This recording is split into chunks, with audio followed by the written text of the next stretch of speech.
Thank you very much, and thank you for coming to my talk. Thanks a lot to the organizers for having me here. It's a great pleasure to be here for the first time in Kyiv. So, my name is Ivanov, and I will be talking to you about testing Java applications. But before we start, let me quickly present myself. So, as I told you, my name is Ivan. I come from Bulgaria. I can understand Russian, I can't speak Russian, either I can speak Ukrainian, so the talk will be in English. I'm one of the leads of the Bulgarian Java user group. I work for SAP Labs Bulgaria, where I'm a development architect. And in my spare time, I contribute to various open source products, mostly to Jekyll's Forge, which is a kind of cool project that you can use if you're developing Java and not only Java applications. And I'm also running a conference, a big conference in Sofia called JPrime, which is held every May.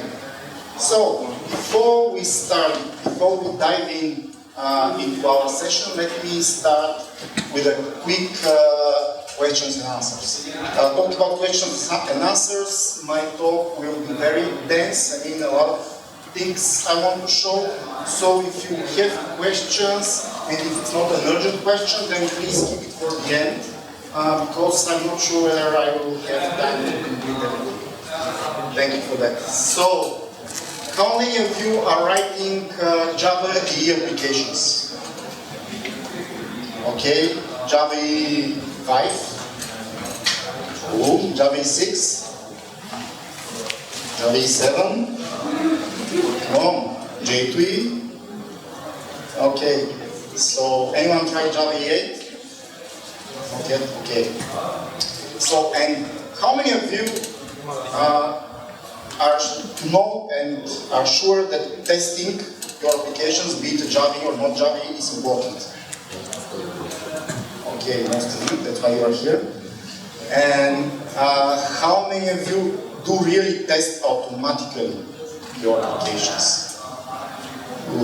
Good percentage. Then, talking about Java and J2E in particular, which were the releases prior to Java 5, it was really hard to test. You had a lot of containers that were hard to start, slow to start. Then your application code, your business logic had to implement numerous interfaces, which was hard to mock, and it was nearly impossible to run outside of the container. So that's why J2E code was not really easy to test automatically. Java changed a lot, and when you talk about Java 5 and Java 6, a lot of people are talking about the ease of development that it brought. A lot of people are talking about module-driven development, about convention over configuration, about dependency injection. But there's another topic from the aspect of testability which nobody talks about, and it's the most important part when it comes to testability is that most of the containers for your code can be run outside of the server.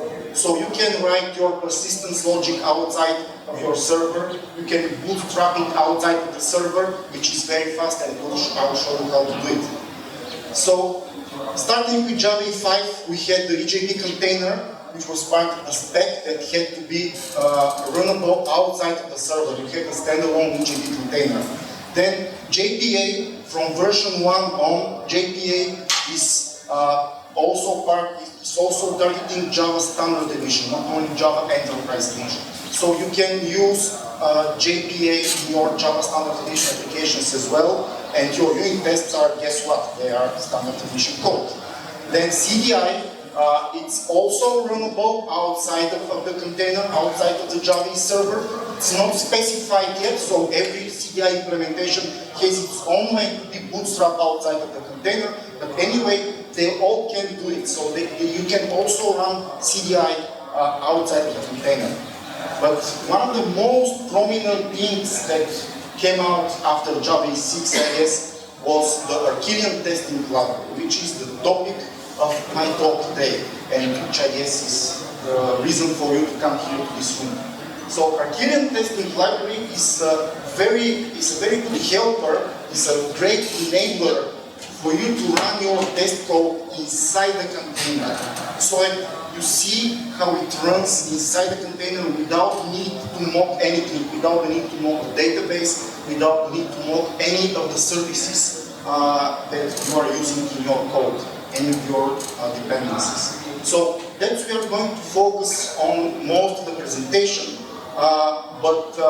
Yeah, this is the agenda here. We'll first start with a short demo of a showcase application.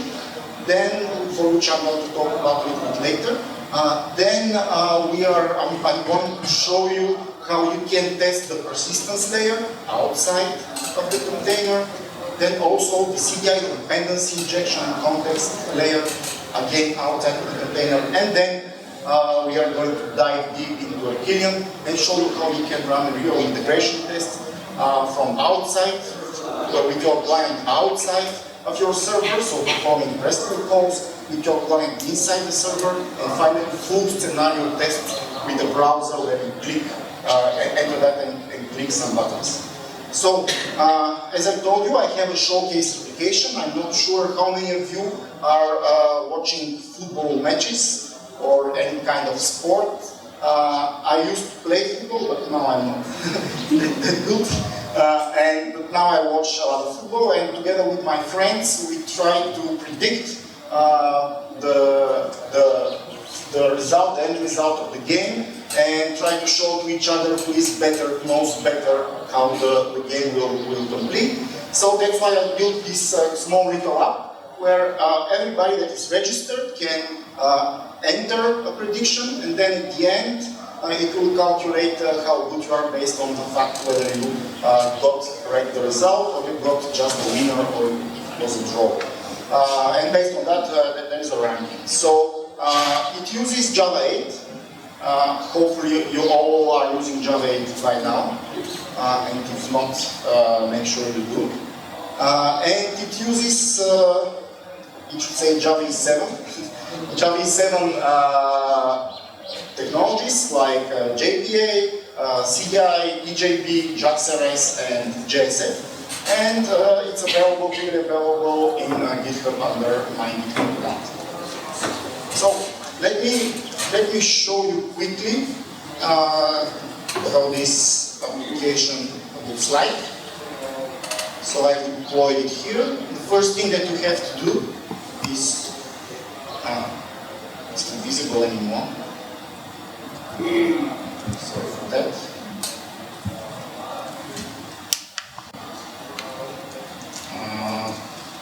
In PowerPoint changes. Sorry.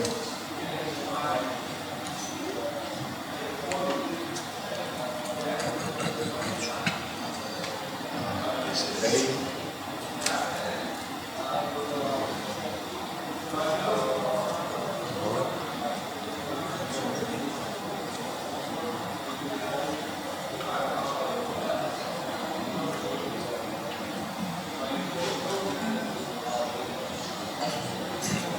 Okay, cool, sorry for that. So, the first thing I will have to do is to enter my username and my very super secret password.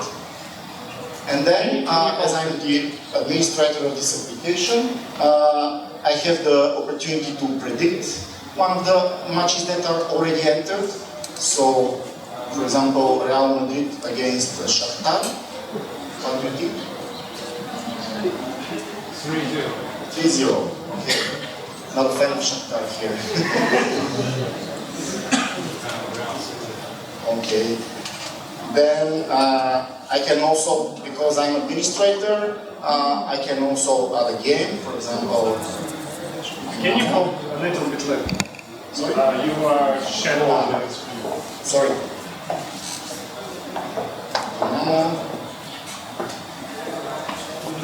Against Porto, was it like that?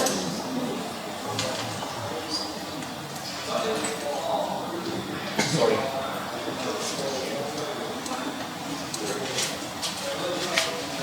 photo, and the date is 15th of September, quite close.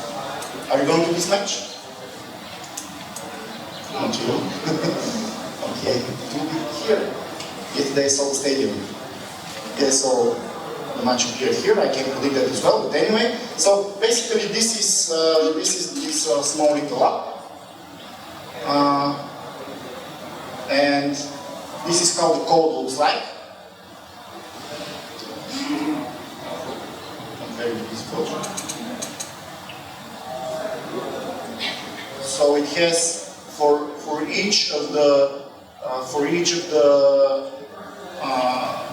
entities in the application, it has a package with some services inside. These services are basically where the business logic will go. So this is where the entity manager is contacted and where data is persisted or data is read from the database. Then what else do we have for some other entries? Let's say for the prediction, we have, as we are using JSF for this application, we have manage JSF manage being, which is used by the views to load the data or to trigger some events. So not a rocket science. Then we have some RESTful resources because I want my friends to use their phones to predict the results. That's why I'm developing a RESTful backend. Later on, someone else will develop an application, a mobile application. So that's again nothing really rocket science here. Okay, and yeah, basically that's all. I have some session beans, actually sessions code, where is that? Yeah, it's in the session package. I have some sessions code, CDI beans, in order to work with the user management and the competition that the user has picked. So nothing really hard to comprehend. So let's start.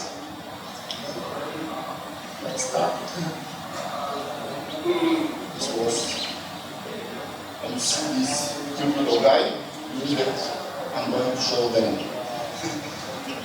So, first of all, before we dig into Arquillian, let me show you how you can test your code, your application code, outside of the container by running mere JUnit or testng unit tests, which run again outside of the container. As I stated in the beginning, a great enabler for that is the fact that technologies like JPA, CDI, and so on can be run outside of the container. They can be run as a standalone application, Java SE standalone application.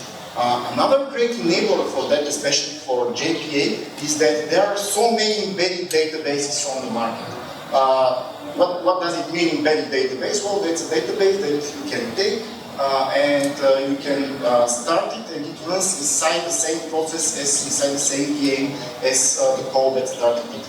It's perfect for starting, doing some stuff, stopping and cleaning up. It's read very quickly, and you don't have to perform any hard to understand, hard to grasp logic for preparation and for cleanup.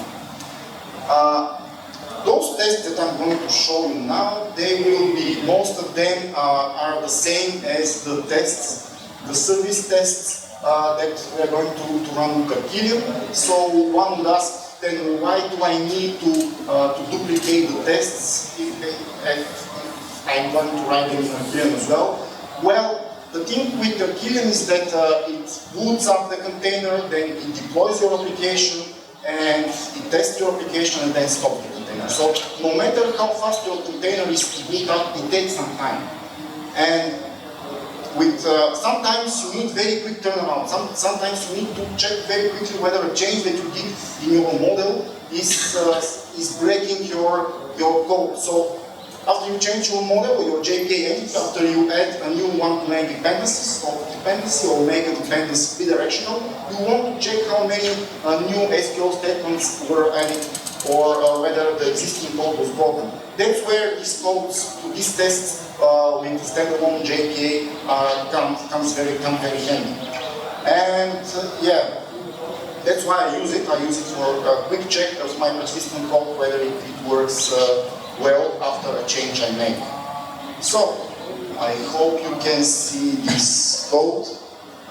It's persistence.xml. It's a standard JPA 2.1 persistence.xml. The most important part in this persistence.xml is that it's a different one than your productive persistence.xml. Why is that? Well, because you need to point your JPA implementation to the embedded in-memory database that you are going to use for your tests, and not use your productive Oracle or MySQL or whatever else. Then the next thing that you have to do is to bootstrap the EntityManager. So create the EntityManager, and you usually do that in the before class method of your unit test. I hope you all know what before class method is. Unit test is the method that is run once per test suite, so once per class. So here you create your EntityManager factory, point it to that new persistence unit that you created, and then create the EntityManager and make it available to all the tests later. So what we did so far, first we created a new persistence unit with a different name than the productive one, and second, we created the EntityManager factory with that persistence unit, and with that EntityManager factory we created the test EntityManager. The third thing that we do in our JPA tests is we have to start transaction, because we are not running inside a container. Nobody will manage the transaction for us, so we'll ask the EntityManager to start a transaction. We'll insert some data, some test data in the database, so that we have it there, and so that we can use it afterwards in our test. And then we create the service that we want to test. But once we create it, we inject inside this test, this fake EntityManager that points to the embedded database and not the one that is pointing to the productive database. So that's how our service, which we are going to test, is going to use this category EntityManager. And finally, you write your test. The most important thing about the test is that you call a method on your service. This method does something. So the service does the job, and then when you want to check what's the job done by the service, you don't call the opposite method of the service, but you call directly the EntityManager. So, for example, with the competitions, you call create competition on the service, but then you don't call find competition on the service to check whether the competition was created. You call directly the EntityManager and use directly the EntityManager, because in this way, if your service has a bug, you can catch it. Well, if both methods of your service are both, then you can't catch it if you call the opposite method. And at the end, the most important thing is that in order for the next test to start on a clean sheet, you just call rollback on the transaction in the EntityManager. So that's basically it. Let me show you how this works.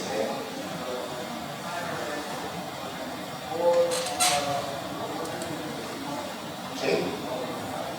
So I'll go to my test, folder of my project. Here in the column package, I have two classes. First of them I use for initializing the database prior to running the test, and the second one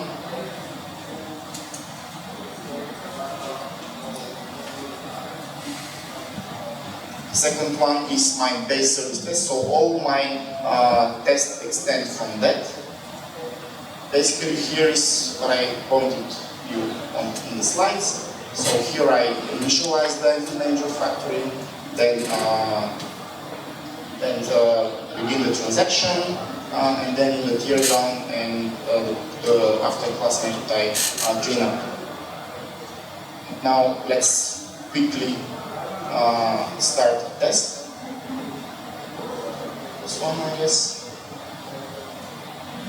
So here you see I have a few test methods. Should store a new prediction, should update prediction, should not allow changing prediction of locked game. Let me start it, and just to show you how quick it is, fortunately.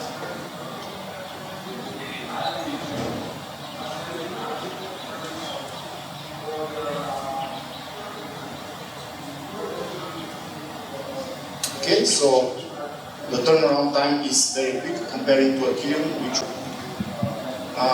okay.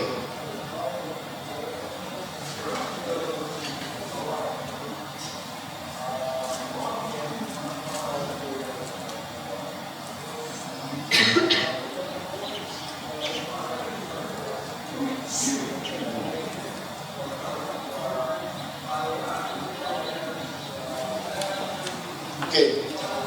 Next thing, it's CDI.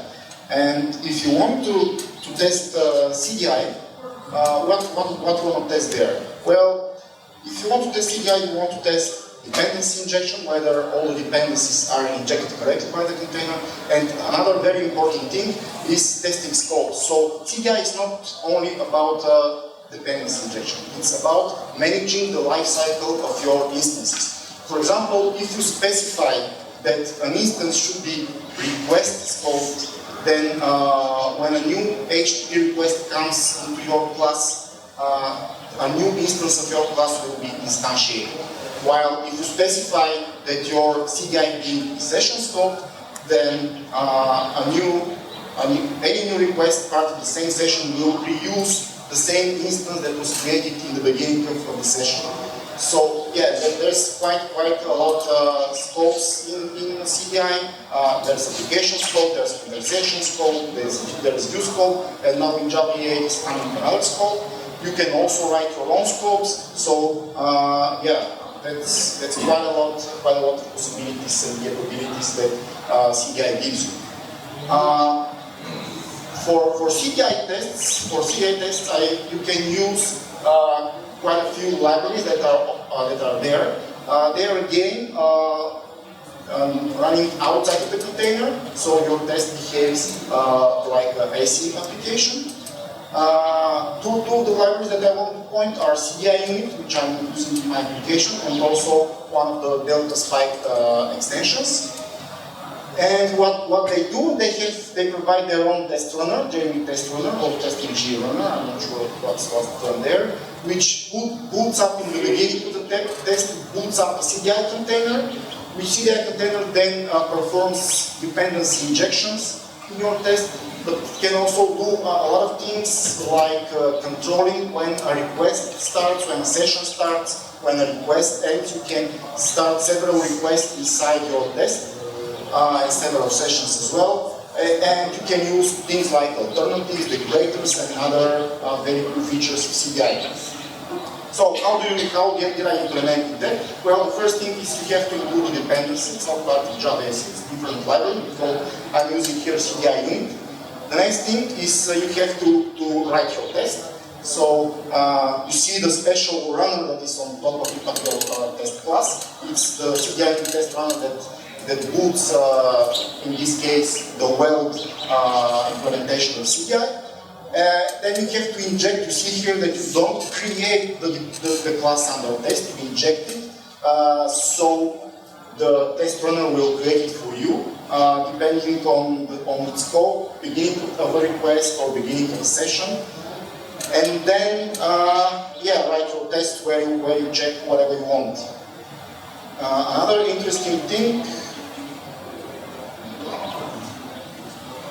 Okay, another interesting thing is you can create alternatives. If, for example, your class under test uses, has a dependency to another service, to another class, and you don't want to use that class, but you want to provide your own implementation, what you can do? Well, basically you can do two things. You can create a mock and somehow make sure that you inject the mock inside the class under test, or write a CDI alternative. This is CDI standard way to decorate, or not actually to decorate, but provide alternatives to CDI beans and use those alternatives for various kinds of jobs. In this case, we want to use our alternative for testing. So here I'm mocking, so to say, the prediction service, so that this prediction service will return the prediction that I expect to do. For example, a couple of predictions.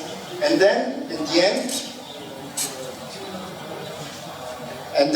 end, I add the alternative to my test.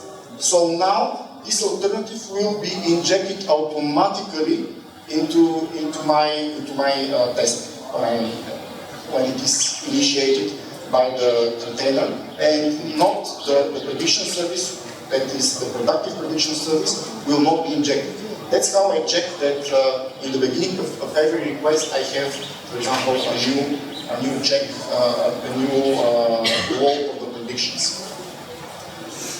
I don't think I have time for the demo of this thing, because we need to finally go to the crux of this session. So you came here to see Arquillian, and this guy is not talking about Arquillian about something different. Well, now it's time to talk about Arquillian. Have you heard about Arquillian?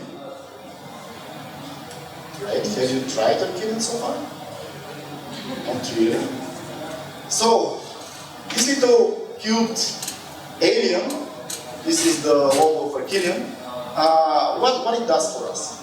Well, basically, it helps us very much to run your test, your unit integration, scenario, or whatever kind of test you want, and to write. It helps you run them inside the container.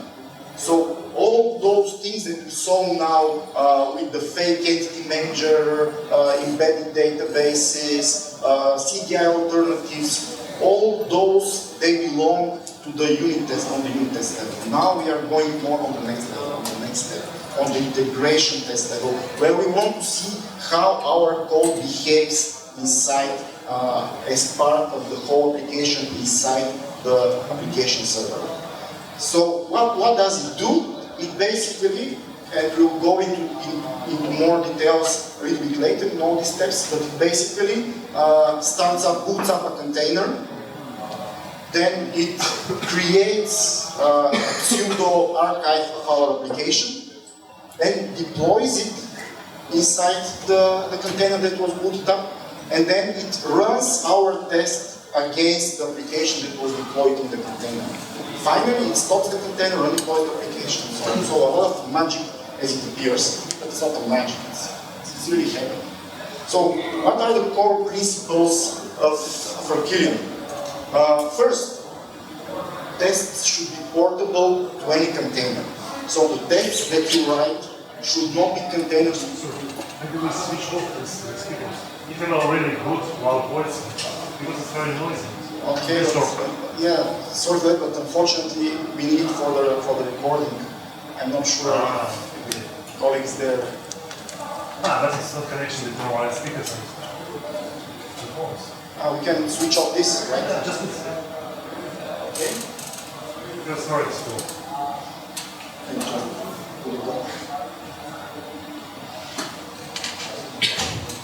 Okay. So I'll just click here. Hopefully it goes there. Okay, thank you. So,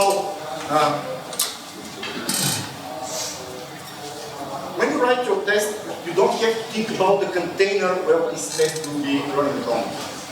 The test should be abstracted away from that. You don't have to write any specific logic for any specific container.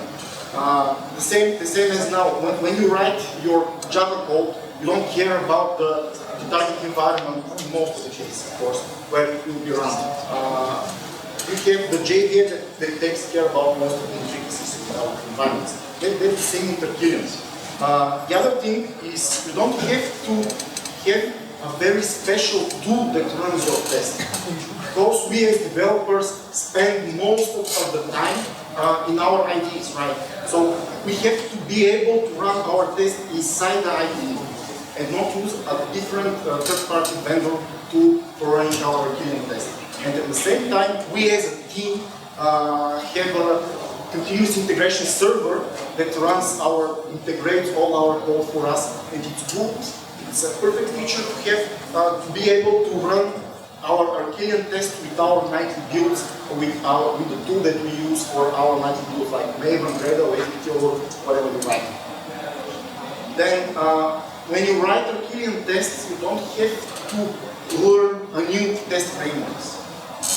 Another great feature of Arquillian is that it integrates perfectly with the test frameworks that you all use, JUnit, Test Engine, and so let's see how Arquillian works. The first thing you have to do is to pick up a container where you want to test your code.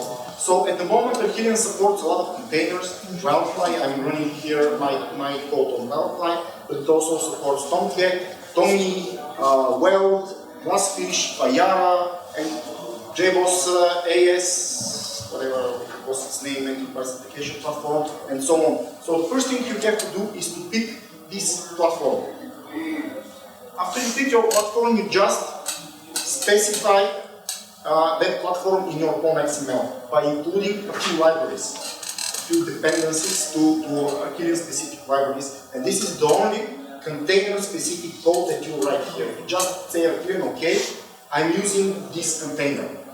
And then you can have multiple containers targeted in your project. That's why usually you put this code inside a profile, a Maven profile, or I guess Gradle has the same notion of profiles as well.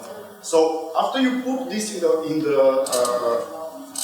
POM.xml, you're almost ready to go. The next thing that you have to tell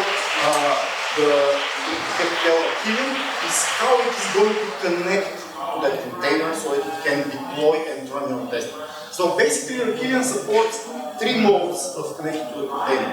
The first mode is the embedded mode. This means that the container itself is started embedded in your VM. So there's no a separate VM, a separate process that runs the server. It's embedded in your VM. It's supported by Tommy, Tomcat, and Glassfish at the moment, I guess. Which means that the Glassfish server will be started in your VM. It will not be a separate process. The second type of container is the so-called managed type. This again, it's again Arquillian that boots up the container, but it's not part of the VM itself. It's a different VM, and that's what I'm using here for my test. So imagine Arquillian starting a separate server where it can deploy as in a different process. It can deploy your application and run a test. The third thing, and the third type of container that is supported, is the so-called remote type, which means that Arquillian expects that you have already started somewhere, either on the local machine or on remote host. You have started your container, so it just deploys your code and then undeploys it, runs your test and undeploys it. So Arquillian doesn't start the server for you. It's pretty suitable for quality integration test or for the quality QA cycle, when you have a server which really resembles very much your productive server. You usually have it on a different VM, different virtual machine, not a JVM, but a separate virtual machine, running in these packages from your productive code, from your test code, from wherever you like. Then you can add Maven dependencies. There is a great shrink wrap resolver that you can just specify the artifact ID, group ID, and some other versions and some other classifiers. And it will download the dependency or take it from your local Maven repository and insert it inside the test archive. You can create Java descriptors like persistence.xml, web.xml, beans.xml, and faces.xml, and other Java descriptors, and you can put them inside the archive. So basically, what you really do is something like that. You add all the fluent interface to add classes, add packages, to add persistence.xml or other stuff, and finally you return to Arquillian web archive. This is done in a special method, which should be public and static. Should return an archive type and should be annotated with a deployment. So this is a special method that Arquillian tries to look up in your class prior to running your test. So what we did so far, we told Arquillian what type is your server, where is your server, what do you want to deploy. Sometimes you have to deploy your whole applications, but usually you just deploy the classes and their dependencies that you want to test, nothing else. And then what you do, well, you are ready to start your test. You run your test as if it's running inside the server. It really is running inside the server. So there you don't have to mock almost anything. You have JDI, you have EJB, you have CDI, you have everything that you usually have in your Java application.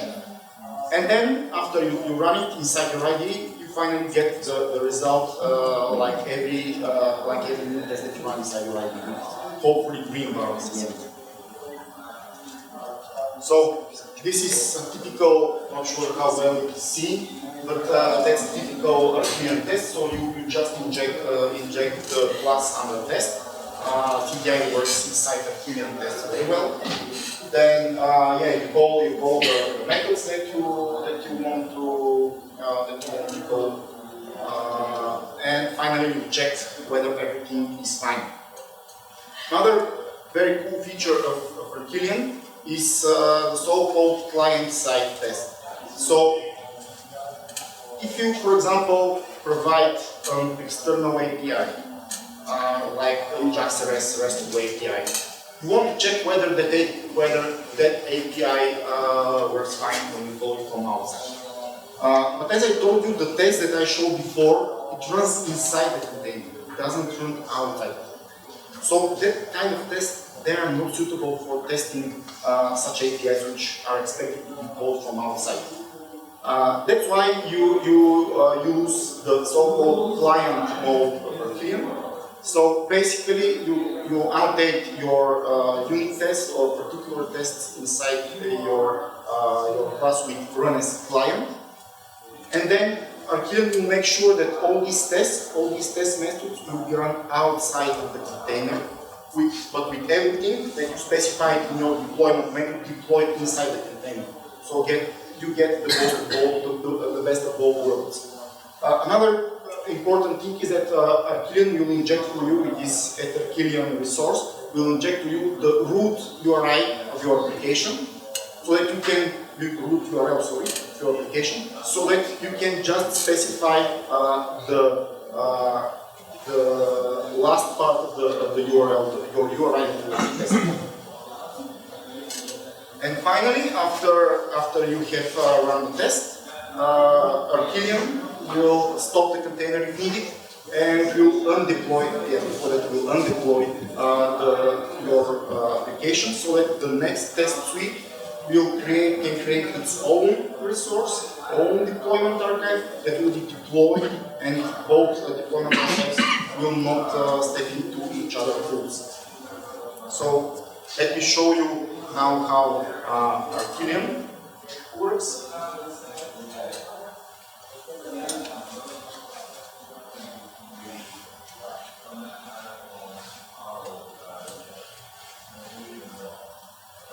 Okay, so let me take open the Arquillian test. It's a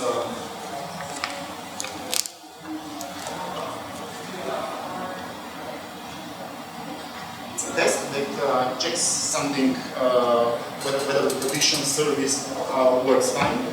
So you see here that I have the create deployment method, where I have used the shrink wrap API to build my archive. It has a lot of convenience methods like add class or add class add package.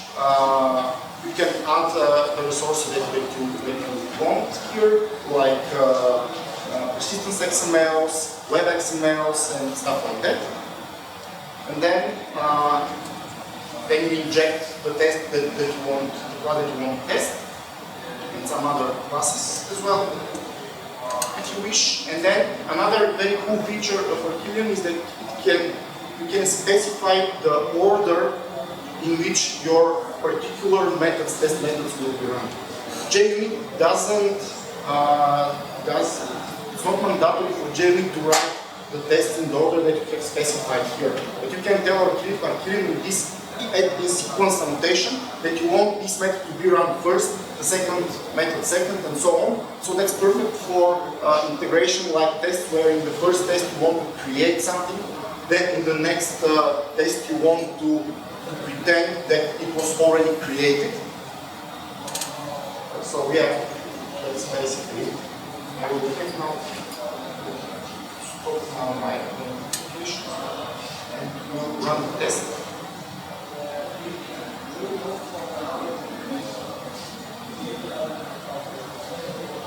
So you can see here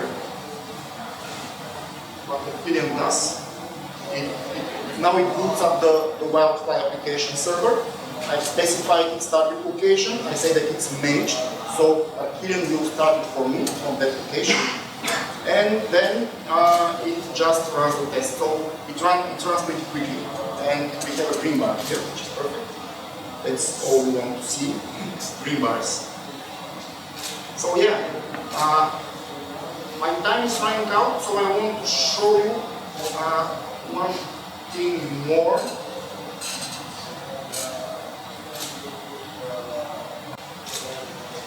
And this is how you can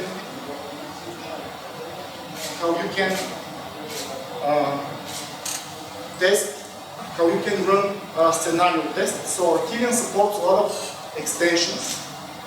So you can extend the core Arquillian functionality which I showed you right now with some additional things.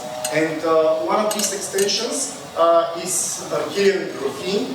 So Arquillian Graphene, I'm not sure how many of you have run Selenium tests. So yeah, you know what it is. For those of you that don't know it, it's basically programmatically you start the browser and then you point the browser to the URL of your application, and then you tell the browser, okay, fill in those fields, those data. For example, in my case, fill in the prediction field data that will be 30, and then click that button, and then make sure that that page is loading, and then make sure that in that page the fields with some IDs have this and this data inside. So how does it work with Arquillian? First of all, you have to enable the Arquillian Graphene extension. You have to point it to Selenium. Under the hood it uses Selenium. And then, yeah, you have to